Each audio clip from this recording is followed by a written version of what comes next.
Okay, you're welcome back to the platform. Welcome back to the lesson. And previously, we started the text Wuthering Heights by Emily Bronte, where we looked at the background of the author and the setting, physical setting of the text.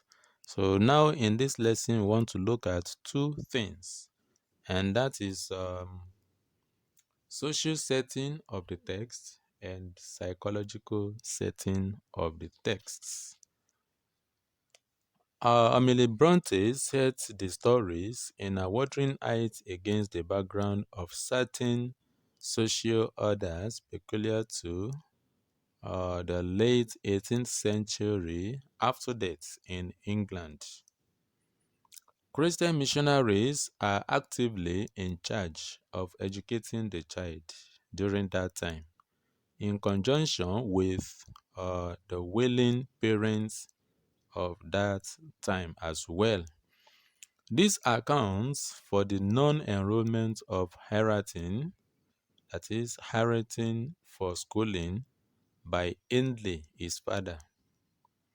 Hindley, his father, refuses or decides not to enroll Heratin.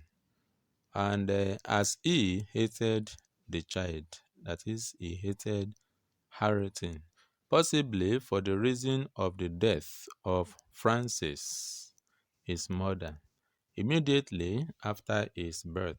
So probably with his belief that he loves the wife so dearly, but because it was the birth of the child that took his beloved, so probably he transferred that hatred to the child, that you take away my beloved, my half of me, the rib of my life.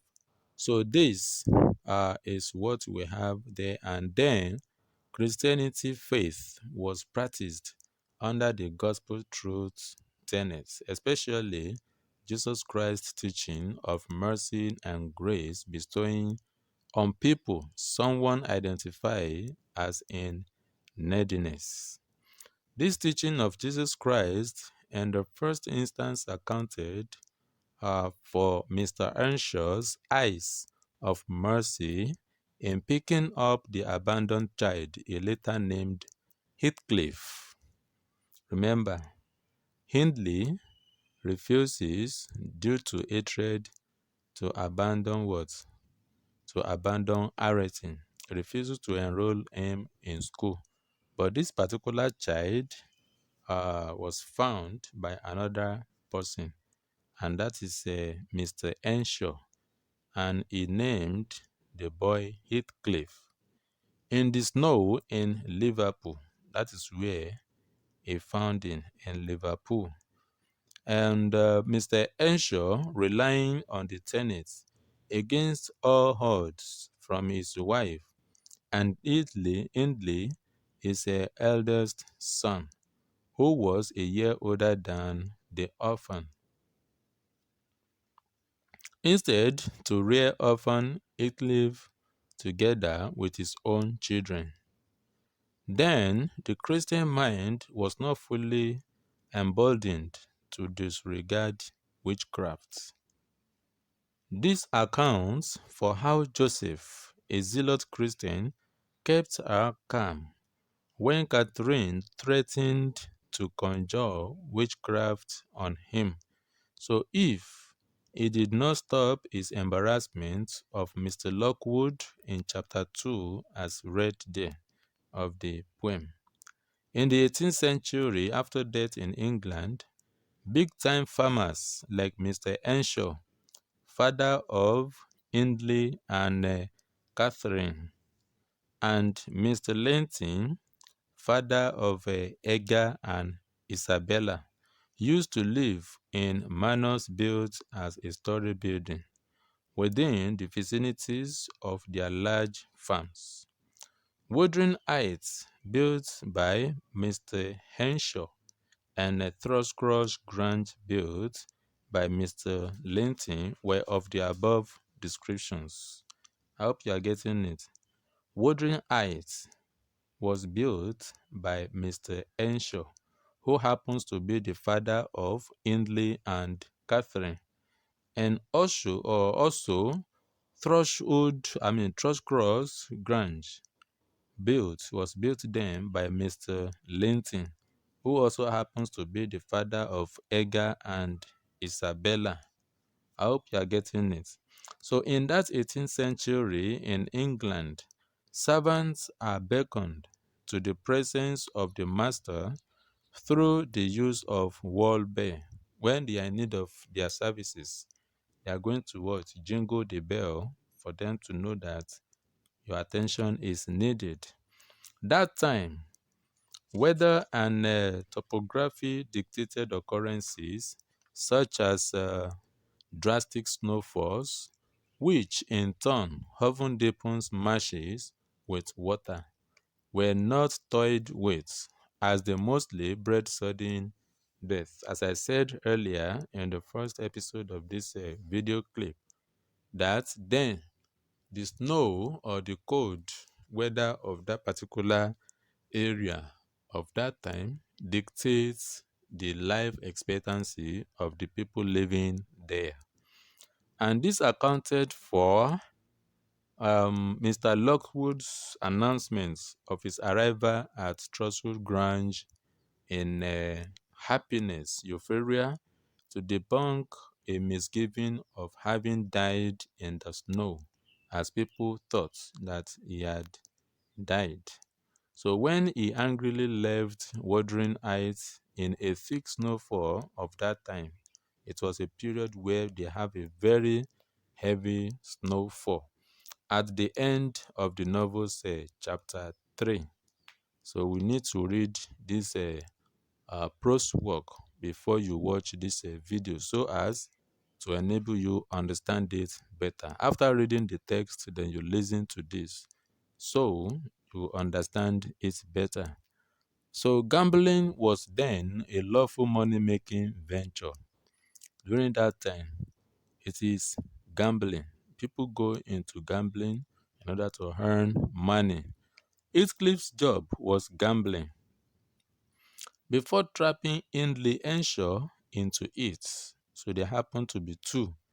The latter put down Wuthering Heights properties into the pastime venture, and Heathcliff won it and consequently became the owner until the inheritance passed back to Harrington Henshaw after Heathcliff's death. I hope you are getting it. They gamble with the property, and from there, the actual owner of the property is what? The Heathcliff. And from there, when he uses it to gamble, it becomes another person's, Hindley Henshaw is the person that gambled with the property, and it was won by Heathcliff. So he became the owner of the property.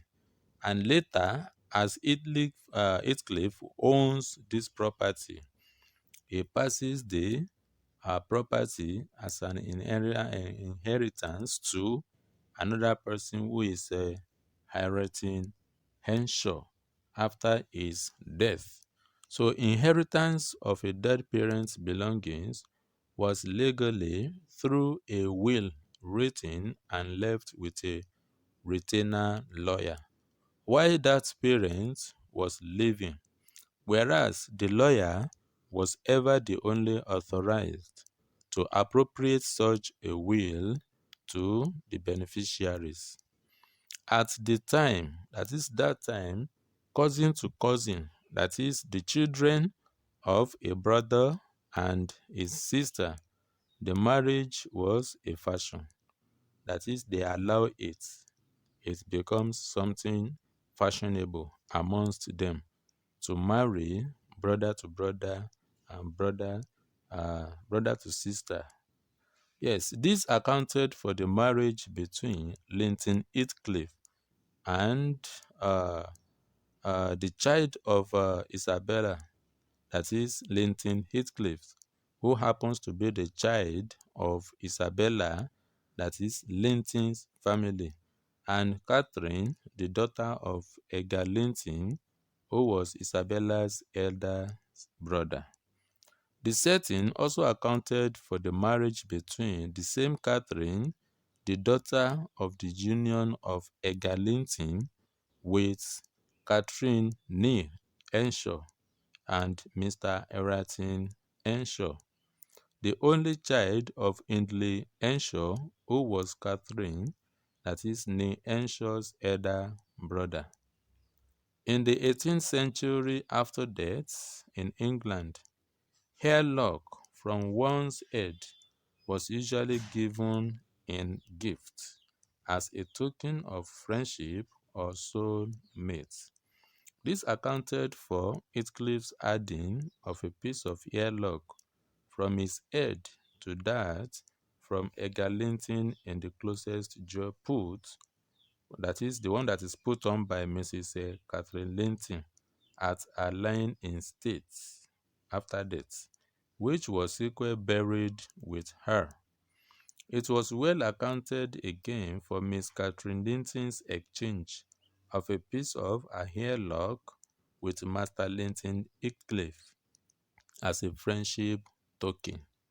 So this is about the social setting of the play, that is the events that takes place amidst the people living at the two places, the setting.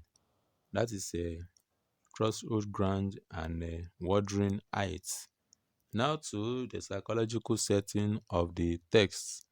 When we say psychological setting, this has to do with the noted behavior in a character. As we are human beings, we have different traits or character. So as it is, we have some people, they are always calm, some are troublesome, some are playful, some are jovial, where some remain lonely. They like their own company. Some are wicked, some are kind. So these are the things that are regarded as a psychological setting. The role played by a particular character in prose work or drama work is what is meant by psychological setting. So this in the text can be seen in different view as pertaining the text itself. So this we will need to read the text per se to know, because if I start to be explaining now, I won't finish it. So we need to read the text. When you read the text, you start to be taking notes of the traits as noted in individual characters in the prose work. This is how far we can go today in this lesson. Remain safe always, and don't forget, as usual, to subscribe to the channel for more videos. We have more and lots of videos to come. So thank you for being there.